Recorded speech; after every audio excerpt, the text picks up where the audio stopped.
Apple teams up with Klarna for a new iPhone buying plan. So, Apple is reportedly introducing a brand new way to get its devices.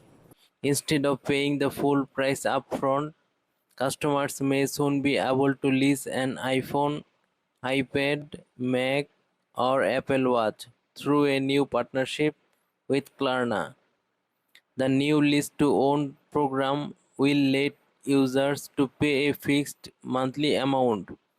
At the end of the lease, they will reportedly have three options: upgrade to a newer device, buy the current one, or return it. Reports suggest iPhones and Apple Watches will have 24 months plans, while iPads and Macs could come with 36-month plans. Klarna will handle the financing and a soft credit check may be required.